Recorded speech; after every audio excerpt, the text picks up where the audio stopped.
Hello, welcome back. We will set up our project for Android and import some other assets here which we will need in throughout our project. So I already downloaded some audio which we will use for in our project.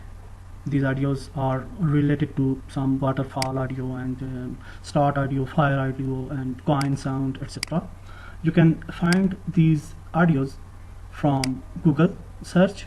These are in MP3 form, and then you can use your desired MP3 audios in your project.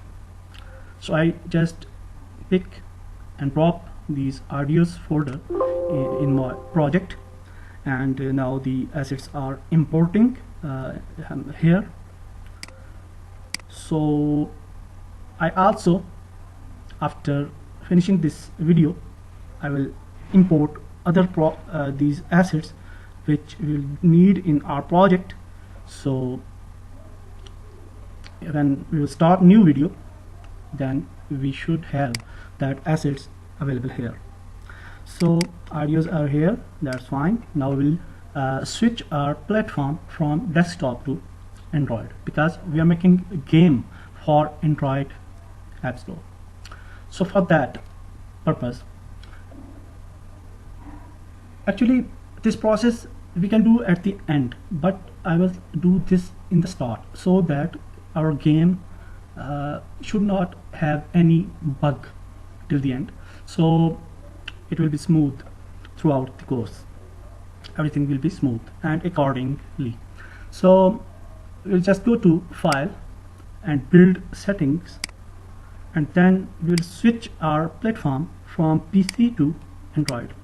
Note that you can build your games for PC, Mac, Linux, Android, iOS, TV, Xbox, Tizen, or PS Vita, PS4 also, WebGL, Samsung TV, and Facebook Game Room as well.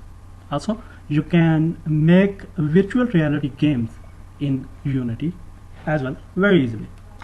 So we will switch our platform to Android, and then we'll just do one more thing. No need right now.